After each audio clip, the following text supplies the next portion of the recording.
No somos malos aprendiendo cosas nuevas, simplemente tenemos muy malos métodos. Esta es la conclusión al menos a la que llegó el gurú de la productividad Tim Ferriss durante su etapa en el instituto, cuando se dio cuenta que no se le daban bien los idiomas, que no sabía nadar, que era un patoso bailando y que tampoco cocinaba nada bien. Sin embargo, pasados los años, gracias a su método de aprendizaje acelerado, consiguió desarrollar muy notablemente estas habilidades. Yo mismo aproveché este sistema cuando empecé a escribir mi novela La chica de zapato azul, porque no tenía experiencia, ningún tipo de experiencia en narrativa, y eso era algo que me asustaba mucho y me lo puse como un reto el intentar hacerlo. Y lo hice de una forma muy analítica con este método y la verdad es que el resultado fue también bastante notable, me salió bastante bien. Y por eso quiero enseñaros este método de 4 pasos que me ha dado tan buen resultado.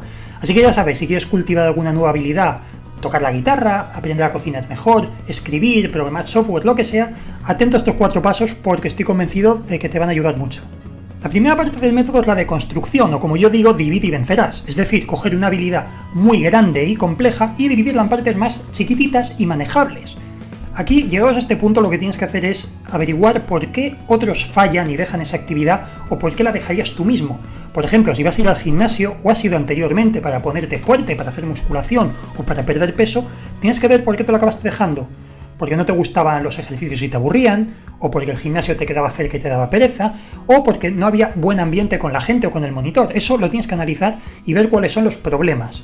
Entonces, los problemas los vas a tener que evitar por lo menos en las 5 primeras sesiones en las que estás aprendiendo esa nueva habilidad. En el caso de Tim Ferriss cuenta que cuando él empezó a nadar, porque no sabía nadar y tuvo que aprender de mayor, cuenta que su problema, él analizó fríamente que su problema era la respiración. Le costaba mucho al nadar, al sacar la cabeza, tragaba agua. Y eso dice que le causaba mucha ansiedad porque no sabía cómo respirar y no sabía bien mover los pies. Entonces lo que hizo las 5 primeras sesiones, se tumbaba horizontalmente, completamente horizontal, sin sacar la cabeza, agachado, y lo que hacía era simplemente nadar con los brazos hasta que se sentía cómodo en esa posición. Durante esas primeras 5 sesiones lo que hizo es tener una buena posición corporal para estar completamente horizontal, que suele costar bastante, y lo que consiguió es crear una rutina, una costumbre. Su cuerpo ya se había acostumbrado y a partir de ahí empezó a nadar mejor y a desarrollar pues, el pataleo de las piernas y el sacar la cabeza para tomar aire. Pero es importante que al principio nos centremos en las partes más sencillas. En mi caso, a la hora de escribir, como yo digo, no tenía experiencia en narrativa y busqué pues, por qué la gente deja lo mejor de escribir una novela, por qué empieza algo y luego lo deja. Bien, en muchos casos es primero una cuestión de constancia, ahí yo no tenía problema. Otro de los problemas que sí que tiene la gente es que la historia acabe no gustándole o no le acaben gustando cómo está estructurada y digan esta historia es aburrida. O que se creen incluso atascados, es otro problema. Entonces yo decidí cómo hacer para no estar atascado.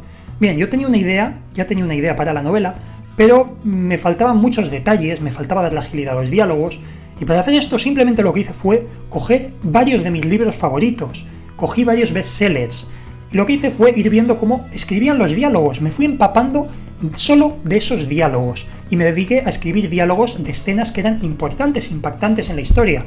No hacía otra cosa, cogía y escribía diálogos completos.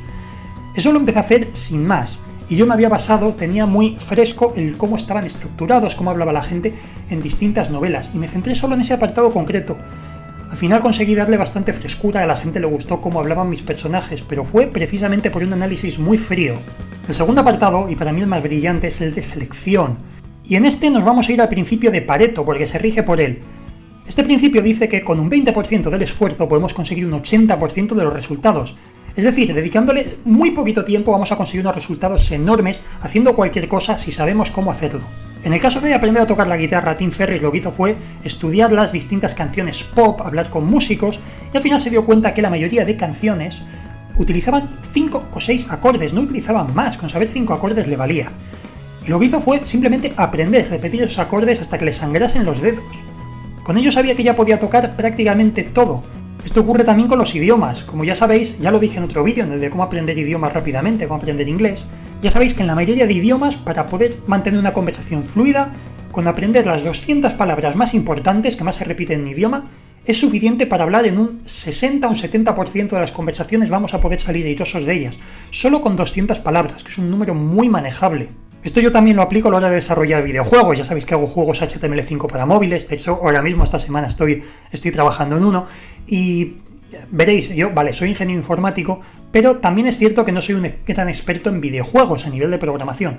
Sin embargo, lo que hago es que voy aprendiendo lo que necesito. Como ya digo, en internet tenemos información de todo tipo y no hace falta que me lea un libro así de gordo en el que aprenda todas las cosas del mundo. Aprendo las que sé que me van a hacer falta y las voy aplicando en el orden que necesito, sin más. Esto me hace ganar mucho tiempo con respecto a la competencia, con respecto a gente que a lo mejor se tiene que formar más que yo o hacer un máster para aprender un montón de cosas que luego seguramente no utilice. En el caso de mi novela hice algo también bastante parecido a esto, y lo que hice fue coger libros, novelas juveniles, novelas románticas, de aventuras, un poco de lo que iba a escribir yo, y me dediqué a analizarlas fríamente, también películas de estos géneros, y fui viendo qué estructura tenían, y me di cuenta que había patrones comunes, da igual que cojas, bueno, por ejemplo, en el género de aventuras, que cojas una novela como Harry Potter o una película como Star Wars, te das cuenta que los personajes son muy parecidos. Tienes el héroe, los amigos del héroe, los enemigos, el héroe que tiene su némesis, que luego en un momento dado termina siendo casi un ángel caído, que está a punto de pasarse al otro lado, al lado oscuro. En el caso, bueno, de Luke, ya sabéis, con Darth Vader. En el caso de Harry Potter, irse a Slytherin. Vi que había una serie de patrones comunes en las historias y los analicé, y son los que fui aprovechando. No me hace falta tener un montón de técnicas narrativas. Fui utilizando aquello que iba necesitando y hice una deconstrucción de lo que pensaba escribir. El tercer punto es el de la secuencia o el orden, y esto también es importante porque la mayoría de veces no aprendemos de la forma adecuada. Empezamos por cosas que no sirven o no son tan efectivas como si lo hiciéramos al revés. Tim Ferriss dice que para aprender a bailar el tango era muy complicado aprender a hacer la parte del hombre. Entonces, para aprender a cómo moverse primero, lo que hizo fue aprender la parte de la mujer. Que eso se supone que el acompañamiento se aprende al final, o no sé muy bien cómo va, pero dice que él empezó por ahí. También asegura que maestros del ajedrez, en vez de aprender por las aperturas, cómo se empieza a jugar, cómo se empiezan a mover las primeras fichas, los primeros peones, él empezó a aprender cómo se movía pues, el rey, la reina, o a jugar de una forma distinta, cómo serían ya las jugadas para hacer jaque mate. Esto te da otra visión diferente. A veces es bueno aprender a hacer este tipo de tareas, que son casi las últimas, y aprender a hacerlas hasta la saciedad, hasta que nos sintamos cómodos. También, por ejemplo, en el caso de cocinar, dice que él aprendió a dar la vuelta a la tortilla. Lo que hizo también es practicar mucho. Practicó durante 20 minutos con una sartén, dice que él sentado en el suelo, y tenía puesta, pues no sé, una tortilla o algo en plan como un sucedáneo, y él se dedicó durante 20 minutos solo a darle vueltas. Que se caía, lo volvía a meter dentro, da igual, no era para comer, era para practicar.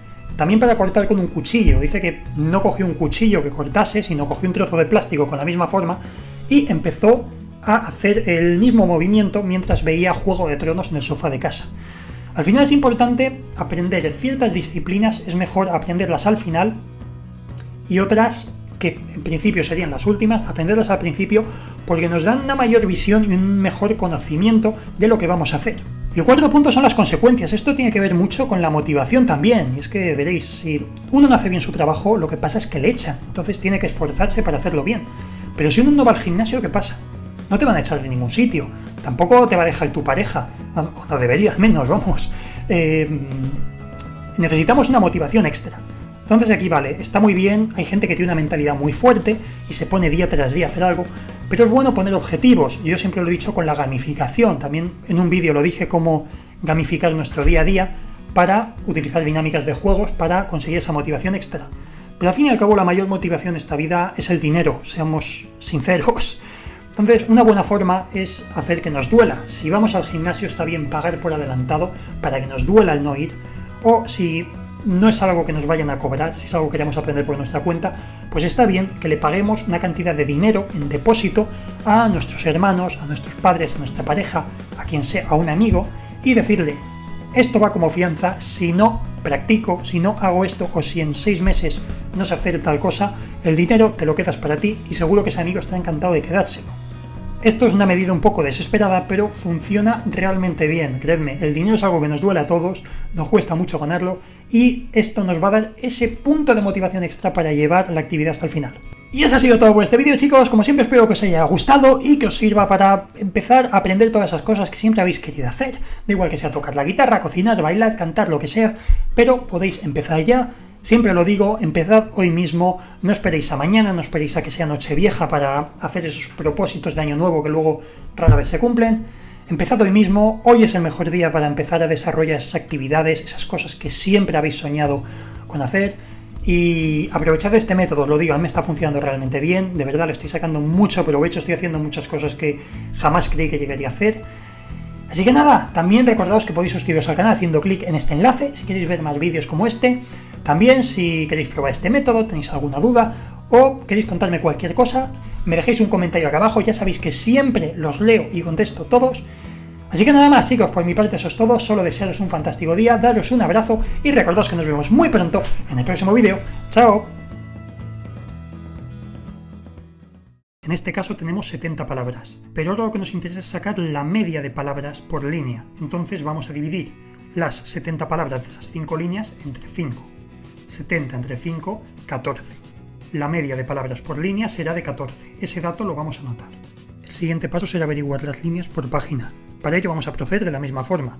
Vamos a contar las líneas que hay.